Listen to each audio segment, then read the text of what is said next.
ஆண்டவராய் இயேசு கிறிஸ்துவின் நாமத்தினாலே உங்களுக்கு என்னுடைய அன்பின் வாழ்த்துதல்கள். மீண்டுமாக ஒரு வீடியோ பதிவின் மூலமாக தேவனுடைய வார்த்தையை தியானித்து பார்ப்பதற்கு, அதை கற்றுக்கொள்வதற்கு கர்த்தர் நமக்கு கொடுத்திருக்கிற இந்த மிக பெரிதான சிலாக்கியத்துக்காக நான் கர்த்தரை துதிக்கிறேன். ஆண்டவருடைய வார்த்தை அது ஜீவனுள்ளதாய் இருக்கிறது. அது மனுஷனுடைய வாழ்க்கையை மாற்றுகிறதா இருக்கிறது. ஆண்டவருடைய வசனத்தினாலே தான் அவர் சகலவற்றையும் சிருஷ்டித்தார் என்று சொல்லி பரிசுத்த வேதாகமம் நமக்கு தெளிவாக சொல்லுகிறது. இன்றைய நாளிலும் இந்த பிரசங்க தலைப்பை நீங்கள் பார்த்திருப்பீர்கள். நாங்கள் விக்கிரகங்களை வழிபடலாமா, விக்கிரகங்களை ஆராதிக்கலாமா, அல்லது சொரூபங்களை நாங்கள் வழிபடலாமா, சொரூபங்களை ஆராதிக்கலாமா என்று சொல்லி ஆண்டவருடைய வார்த்தையிலே இருந்து நாங்கள் இன்றைக்கு தியானித்து கற்றுக்கொள்ள இருக்கிறோம்.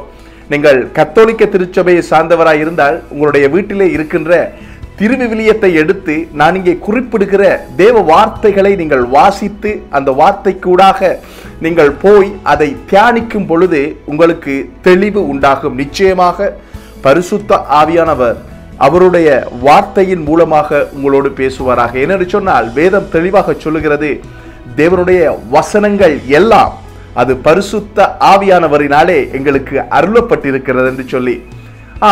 நாங்கள் பார்க்கும் பொழுது சொரூபங்களை இன்றைக்கு பல திருச்சபை வழிபாடுகளிலே நாங்கள் பார்க்கிறோம். சொரூபங்களை நாங்கள் வைத்து வழிபடுகிறோம். அநேகமாக கத்தோலிக்க திருச்சபையிலே விக்கிரகங்களை வைத்து வழிபடுகிறதை நாங்கள் பார்க்கிறோம். அநேகமாக அவர்களிடத்திலே நாங்கள் நற்செய்தி பிரசங்கம் பண்ணும் பொழுது, அவர்களுக்கு சுவிசேஷத்தை சொல்லும் பொழுது, அல்லது தேவனுடைய வசனத்தின்படி நீங்கள் செய்கின்ற இந்த வழிபாடு அல்லது தேவாலயத்திலே நீங்கள் விக்கிரகங்களை வைத்திருப்பது தவறு, அது பாவம், தேவனுக்கு அருவருப்பானது என்று சொல்லி நாங்கள் பேசும் பொழுது அவர்கள் எங்களுக்கு சொல்லுகிற மாற்று கருத்துக்கள் சில இருக்கின்றது. அந்த கருத்துக்கள் என்ன என்று சொன்னால் அவர்கள் சொல்லுவார்கள், நாங்கள் வழிபடவில்லை, நாங்கள் ஞாபகார்த்தமாக நாங்கள் விக்கிரகங்களை தேவாலயத்திலே வைத்திருக்கிறோம் என்று சொல்லி. அல்லது அவர்கள் சொல்லுவார்கள், நாங்கள் பூஜை செய்யவில்லை, அது ஒரு நினைவாக, நாங்கள் ஒருவருடைய பரிசுத்த வான்களுடைய நினைவாக, புனிதர்களுடைய நினைவாக, அல்லது மரியாளுடைய நினைவாக, அல்லது ஆண்டவராய் இயேசு கிறிஸ்துவுக்கு ஒப்பாக நினைவாக நாங்கள் இந்த விக்கிரகங்களை வைத்திருக்கிறோம் என்று சொல்லி அவர்கள் சொல்லுகிற கருத்துக்களை இந்த சமுதாயத்திலே நாங்கள் நற்செய்தி ஊழியங்களை செய்யும் பொழுது அல்லது தனிப்பட்ட ரீதியிலே நாங்கள் போய் ஒவ்வொரு குடும்பங்களையும் சந்தித்து நாங்கள் சுவிசேஷத்தை அறிவிக்கும் பொழுது, தேவனுடைய வார்த்தையை பிரசங்கம் பண்ணும் பொழுது அவர்கள் சொல்லுகிற தங்களுடைய கருத்துக்களை நாங்கள் கேட்டிருக்கிறோம்.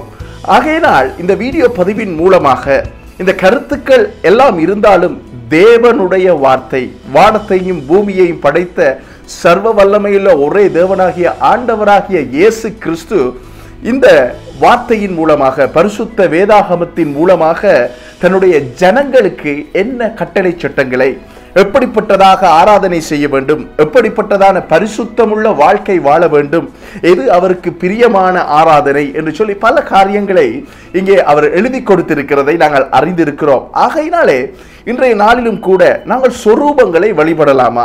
பரிசுத்த வேதாகமம் அல்லது திருவிவிலியம் எங்களுக்கு என்ன சொல்லுகிறது? இந்த வேத புத்தகத்திலே தேவன் தன்னுடைய ஜனங்களுக்கு அல்லது தேவன் தன்னுடைய ஊழியக்காரர்களுக்கு எதை கற்றுக் கொடுத்திருக்கிறார், எப்படியாக நாங்கள் அவரை ஆராதிக்க வேண்டும், எப்படிப்பட்டதான வழிபாட்டு முறைகள் அவருக்கு விருப்பம். ஆகையினால எங்களுடைய தேவாலயங்களிலே, எங்களுடைய வழிபாட்டு ஸ்தலங்களிலே நாங்கள் விக்கிரகங்களை அல்லது சொரூபங்களை வைப்பது சரியா என்று சொல்லி வேத வசனத்தின் அடிப்படையிலே நாங்கள் இன்றைய நாளிலே கற்றுக்கொள்ள இருக்கிறோம். ஆகையினாலே என்னோட சேர்ந்து நீங்கள் திருப்பிக் கொள்ளுங்கள். யாத்ராகமம் 20ஆம் அதிகாரம் 4-5 வசனங்கள்.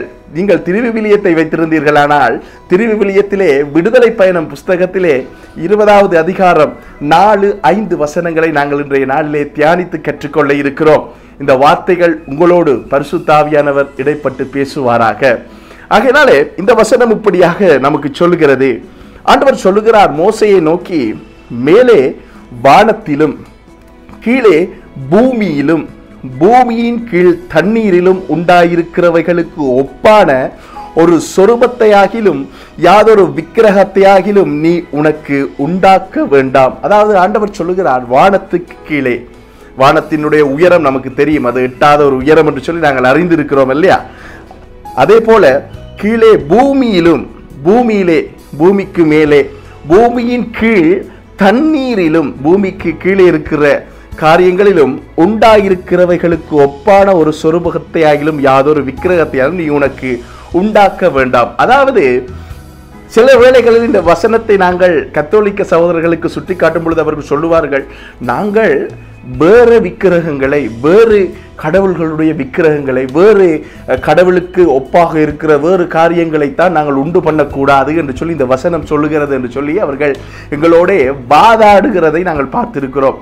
இங்கே இந்த வசனம் நமக்கு தெளிவாக சொல்லுகிறது, வானத்திற்கு கீழும் பூமிக்கு மேலும் பூமிக்கு கீழே இருக்கிற எந்த ஒரு பொருளுக்கு ஒப்பாகவும் நாங்கள் விக்கிரகங்களை உண்டாக்க வேண்டாம் என்று சொல்லி ஆண்டவர் சொல்லுகிறார். இந்த வார்த்தை ஆண்டவர் இஸ்ரவேல் ஜனங்களை எகிப்திலிருந்து கொண்டு வந்து சீனாய் வனாந்தரத்திலே வைத்து சீனாய் மலையிலே இருந்து மோசே மூலமாக அவர் பேசிய வார்த்தைகள் இவைகள். அவர் பேசும்பொழுது ஏன் இதை சொன்னார் என்று சொன்னால், அவர்கள் 400 வருடங்கள் எகிப்து தேசத்திலே அடிமைகளாய் இருந்த பொழுது இன்று நம்மில் சிலர் சொல்லுகிறது போல இயேசுவும் கடவுள்தான், இயேசுவும் தேவன்தான், அவரும் ஒரு வழிதான், அவர் மூலமாகவும் நாங்கள் பரலோகத்துக்கு போகலாம் அல்லது சொர்க்கலோகத்துக்கு போகலாம் என்று நம்மில் சிலர் சொல்லுகிறது போல அவர்களும் அந்த காலத்திலே 400 வருடங்கள் எகிப்திலே அடிமையாக இருந்தபடியினாலே அவர்களும் எகிப்தியருடைய கடவுளும் நமக்கு கடவுள்தான், நம்முடைய ஆபிரகாம், ஈசாக்கு, யாக்கோபு மூலமாக வந்த எங்களுடைய மூதாதையருடைய தேவனும் தேவன்தான் என்கிற ஒரு நம்பிக்கை அவர்களுக்கு இருந்தது. அதனாலே தான் ஆண்டவர் எகிப்திலே இருந்த இஸ்ரவேல் ஜனங்களை விடுதலையாக்குவதற்கு முன்பதாக 10 வாதைகளை அங்கே அனுப்பினார். 10 வாதைகளும் இஸ்ரவேல் ஜனங்களுக்கு முன்பாக எகிப்தியருடைய 10 தெய்வங்களை, 10 கடவுள்களை அவர் மேற்கொண்டு அதை அடித்து, நான் ஒருவர் தான் தேவன், என்னை தவிர வேறு ஒருவரும் இல்லை என்பதை அவர் இஸ்ரவேல் ஜனங்களுக்கு, தன்னுடைய ஜனங்களுக்கு நிரூபித்ததை நாங்கள் பார்க்கிறோம். ஆகையினால இன்றைய காலகட்டத்திலே வாழ்கிற கிறிஸ்தவர்களாகிய நாங்கள், திருச்சபையில் இருக்கிறவர்களாகிய நாங்கள் அறிந்து கொள்ள வேண்டும், விக்கிரகங்களை நாங்கள் உண்டு பண்ணக்கூடாது, விக்கிரகங்களை நாங்கள் நமஸ்கரிக்க, ஆராதனை செய்ய, வழிபடக்கூடாது என்பதாக இங்கே சொல்லப்படுகிறது. சில நேரங்களில் கத்தோலிக்க சகோதரர்கள் சொல்லுவார்கள், நாங்கள் வேறு விக்கிரகங்களை, வேறு தெய்வங்களை நாங்கள் வழிபடக்கூடாது, அதை உண்டு பண்ணக்கூடாது என்றுதான் இங்கே ஆண்டவர் இந்த வார்த்தை மூலமாக சொல்லியிருக்கிறார். ஆகையினால் நாங்கள் இயேசு கிறிஸ்துவுக்கு ஒப்பாக அல்லது மரியாளுக்கு ஒப்பாக அல்லது புனிதர்களுக்கு ஒப்பாக நாங்கள் விக்கிரகங்களை செய்து வைக்கலாம், நினைவுக்கு வைக்கலாம், ஞாபகார்த்தத்துக்கு வைக்கலாம் என்று பல கருத்துக்கள் அவர்கள் மத்தியில் காணப்படுகிறதை நாங்கள் அறிந்திருக்கிறோம். அப்படிப்பட்ட கருத்துக்கள் இருந்தாலும் நாங்கள் பின்பற்ற வேண்டியது ஆண்டவராகிய இயேசு கிறிஸ்துவினுடைய வார்த்தையை. நான் அடிக்கடி சொல்லுகிற ஒரு கதையை நான் உங்களுக்கு சொல்லுகிறேன். நீங்கள் இலங்கையிலே பிறந்து வளர்ந்து விட்டு உங்களுடைய மேற்படிப்புக்காக அல்லது ஏதோ ஒரு காரணத்துக்காக, ஒரு தொழில் வாய்ப்புக்காக நீங்கள் வேறொரு தேசத்துக்கு போய் நீங்கள் இலங்கை தேசத்திலே இருக்கின்ற சட்ட திட்டங்களை அந்த தேசத்திலே நீங்கள் பின்பற்ற முடியுமா? முடியாது இல்லையா? அந்த தேசத்திலே இருக்கிற சட்ட திட்டங்களை நீங்கள் கற்றுக்கொள்ள வேண்டும். அந்த தேசத்திலே நீங்கள் ஒரு வாகன அனுமதி சாரதி பத்திரத்தை நீங்கள் பெற்றுக்கொள்ள வேண்டும் என்று சொன்னால் அந்த தேசத்திலே இருக்கின்ற சட்ட திட்டங்களை நீங்கள் கற்றுக்கொண்டு அங்கே வாகனத்தை செலுத்தி காட்டி அந்த தேசத்திலே உங்களுக்கு அவர்கள் அந்த வாகன அனுமதி சாரதி பத்திரத்தை அவர்கள் கொடுப்பார்கள். அந்த தேசத்திலே வாழ்வதற்கு நீங்கள் உகந்தவராக இருக்கும் பொழுதுதான் அந்த தேசத்திலே உங்களுக்கான சகல காரியங்களும் அந்த அரசாங்கத்தினாலே வழங்கப்படும். அதே போலதான் தேவனுடைய ராஜ்யத்திலே நாங்கள் இருக்கிறோம் என்று நீங்கள் நினைத்தீர்கள் என்று சொன்னால் தேவனுடைய வார்த்தையின்படி, தேவனுடைய வசனத்தின்படி, தேவனுடைய ராஜ்யத்துக்குரிய இன்ஸ்ட்ரக்ஷன் இங்கே கொடுக்கப்பட்டிருக்கிறது. இதன்படி நாங்கள் வாழுவதற்கும் அழைக்கப்பட்டிருக்கிறோம், இதை நாங்கள் பின்பற்றுவதற்கும் அழைக்கப்பட்டிருக்கிறோம். அதே நேரத்தில் இந்த நேரத்தில் யாத்ராகமம் 20ஆம் அதிகாரத்திலே 23வது வசனம் அல்லது விடுதலை பயண புஸ்தகம் 20ஆம் அதிகாரம் 23வது வசனத்தை நாங்கள் வாசித்து தியானித்து பார்க்க இருக்கிறோம். இந்த வசனம் இப்படியாக நமக்கு சொல்லுகிறது, ஆண்டவர் சொல்லுகிறார், நீங்கள் எனக்கு ஒப்பாக வெள்ளியினாலே தெய்வங்களையும் பொன்னினாலே தெய்வங்களையும் உங்களுக்கு உண்டாக்கவே வேண்டாம். எனக்கு ஒப்பாக, அவருக்கு நிகராக, அவரை போல. இன்றைக்கு நாங்கள் எங்களுடைய தேவாலயங்களில் வைத்திருக்கின்ற சொரூபங்களை பார்க்கும் பொழுது அவருக்கு ஒப்பாக, அவருக்கு நிகராக இருக்கிறதா என்று சொல்லி நாங்கள் பார்ப்போம். ஆண்டவர் செய்யாதே என்று சொன்னால் நாங்கள் செய்யக்கூடாது. ஆண்டவர் செய், இதை செய் என்று சொல்லும் பொழுது நாங்கள் அதை பின்பற்ற வேண்டும். அதுதான் ஆண்டவருடைய வார்த்தைக்கு கீழ்ப்படிவதற்கு ஒரு உகந்த காரியமாக இருக்கிறது. ஆகையினாலே இந்த வார்த்தைகள் நமக்கு சொல்லுகிறது, விக்கிரகங்களை முதலாவதாக உண்டு பண்ண வேண்டாம், வேறு விக்கிரகங்களையும் உண்டு பண்ண வேண்டாம். அதே நேரத்திலே ஆண்டவர் சொல்லுகிறார், தனக்கு ஒப்பாக தனக்கு நிகராக தன்னை போலவும் நீங்கள் விக்கிரகங்களை உண்டு பண்ண வேண்டாம் என்று சொல்லி பரிசுத்த வேதாகமத்திலே தெளிவாக எழுதப்பட்டிருக்கிறது. என்று சொன்னால் 115வது சங்கீதத்திலே ஒரு வசனம் இருக்கிறது. அந்த வசனமும் விக்கிரகங்களை பற்றி தான் அங்கே எழுதப்பட்டிருக்கிறதை நாங்கள் பார்க்கலாம். அந்த வசனம் நமக்கு இப்படியாக சொல்லுகிறதை நாங்கள் பார்க்கலாம். 115:8வது வசனம் நமக்கு இப்படியாக சொல்லுகிறது,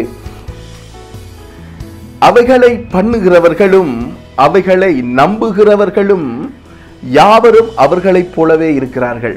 அதாவது விக்கிரகங்களை உண்டு பண்ணுகிறவர்களும் சொரூபங்களை உண்டு பண்ணுகிறவர்களும் சொரூபங்களை நம்புகிறவர்களும் சொரூபங்களைப் போலவே இருக்கிறார்கள். என்று சொன்னால் நீங்கள் மேலே வாசிக்கும் பொழுது உங்களுக்கு தெரியும், சொரூபங்களை உண்டு பண்ணுகிறது என்பது சொரூபங்கள் எப்படி இருக்கின்றது, அது நம்மோடு பேசுவதில்லை, அது நம்மோடு எந்த உறவும் வைக்கிறதில்லை. அவர்கள் கண்ணிருந்தும் காணாது, காதிருந்தும் கேளாது, அவைகள் கையிருந்தும் தொட்டு உணராத காரியமாயிருக்கிறது. ஏன் நாங்கள் சொரூபங்களை உண்டு பண்ணக்கூடாது என்று சொன்னால், நம்முடைய தேவன் அவர் சர்வ வல்லமை உள்ளவராயிருக்கிறார். வேதம் சொல்லுகிறது, அவர் வானம் அவருக்கு சிங்காசனம், பூமி அவருக்கு பாதபடி என்று சொல்லி வேத வார்த்தைகள் சொல்லுகிறதை நாங்கள் பார்க்கிறோம்.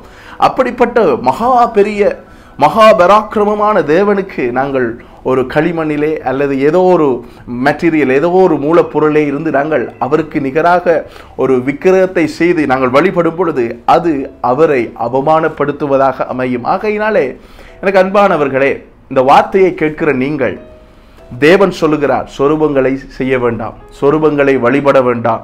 ஏனென்றால் அவைகளுக்கு கண் இருந்தும் காணாது, காதிருந்தும் கேளாது, வாய் இருந்தும் பேசாது, மூக்கு இருந்தும் முகராது என்று சொல்லி 115வது சங்கீதம் தெளிவாக சொல்லுகிறது. அவைகளை நம்புகிறவர்களும் அவைகளை பண்ணுகிறவர்களும் அவைகளைப் போலவே இருக்கிறார்கள். என்று சொன்னால் இன்றைக்கு கடைசி நாட்களிலே ஜனங்களை பார்க்கும் பொழுது உணர்வில்லாதவர்களாய் இருக்கிறார்கள், நன்றி இல்லாதவர்களாய் இருக்கிறார்கள். மிருகத்தனம் பெருகி போய் இருக்கிறது மனிதர்களுக்குள்ளே. பிசாசினுடைய வக்ரகம், பிசாசினுடைய கொடுமையான காரியங்கள் மனுஷனுக்குள்ளே இன்றைக்கு விருத்தி அடைந்து வருகிறதை நாங்கள் பார்த்து கொண்டிருக்கிறோம். தேவ ஊழியர்களாக நாங்கள் எங்களுடைய ஆவிக்குரிய கண்களினால் இவைகளை பார்க்கிறபடினாலே, அன்பான தேவ ஜனமே, அன்பான சகோதரனே சகோதரியே, இவைகளை நாங்கள் உங்களோடு பகிர்ந்து கொள்கிறோம். மீண்டுமாக ஒரு தேவ வசனத்தை நாங்கள் வாசித்து நாங்கள் அப்படியே கடந்து செல்வோம். 2 கொரிந்தியர் 6ஆம் அதிகாரத்திலே நாங்கள் பார்க்கலாம். நாங்கள் சில நேரங்களிலே கத்தோலிக்க சகோதரர்கள் சொல்லுகிற அந்த கருத்துக்கான தேவ வார்த்தை இங்கே இருக்கிறது. அதாவது அவர்கள் சொல்லுவார்கள், நாங்கள் நினைவுக்காக வைத்திருக்கிறோம், ஞாபகார்த்தத்துக்கு நாங்கள் தேவாலயத்திலே நாங்கள் வைத்திருக்கிறோம் இந்த விக்கிரகத்தை என்று சொல்லி. 2 கொரிந்தியர் புத்தகம் 6ஆம் அதிகாரம் 16வது வசனம் இப்படியாக நமக்கு சொல்கிறது, தேவனுடைய ஆலயத்துக்கும் விக்கிரகங்களுக்கும் சம்பந்தம் ஏது? தேவனுடைய ஆலயத்துக்கும் விக்கிரகங்களுக்கும் சம்பந்தம் ஏது? சொரூபங்களுக்கும் சம்பந்தம் ஏது? ஆகையினாலே அன்பானவர்களே, இந்த செய்தியை நீங்கள் பார்த்தால், இந்த செய்தியை நீங்கள் முழுசாக பார்த்தால், தேவ வார்த்தையை தான் நான் உங்களோடு பேசியிருக்கிறேன். யாரையும் நான் கிரிட்டிசைஸ் பண்ணவில்லை, யாரையும் நான் கீழே போட்டு பேசவில்லை. தேவனுடைய பரிசுத்த வசனம் நமக்கு என்ன சொல்லுகிறது என்று சொல்லி உங்களோடு பகிர்ந்திருக்கிறேன். யாத்ராமம் 20ஆம் அதிகாரத்திலே நீங்கள் பார்த்திருப்பீர்கள். அவர் விக்கிரகங்களை சொரூபங்களை உண்டு பண்ண வேண்டாம் என்று சொல்லுகிறார். தனக்கு ஒப்பாகவும் செய்ய வேண்டாம் என்று சொல்லுகிறார். ஞாபகார்த்தமாகவும் தேவாலயத்திலே, வழிபாட்டு ஸ்தலத்திலே விக்கிரகங்களை வைக்க வேண்டாம், அதுக்கு தேவாலயத்துக்கும் சம்பந்தம் இல்லை என்று சொல்லுகிறதை நாங்கள் பார்க்கிறோம். எனக்கு பிரியமானவர்களே, இந்த வார்த்தையை நீங்கள் கேட்டிருந்தால் கர்த்தர் உங்களோடு தொடர்ந்து பேசுவாராக, உங்களுடைய வாழ்க்கையை மாற்றுவாராக. கர்த்தர் உங்களை ஆசீர்வதிப்பார். தொடர்ந்து வேதத்தை கற்றுக்கொள்ளுங்கள், வேதத்தை வாசியுங்கள். அநேக விஷயங்களை பரிசுத்த ஆவியானவர் உங்களோடு இடைப்பட்டு பேசுவார். மனம் திரும்புதல் உங்களுக்குள் உண்டாகும். God bless you.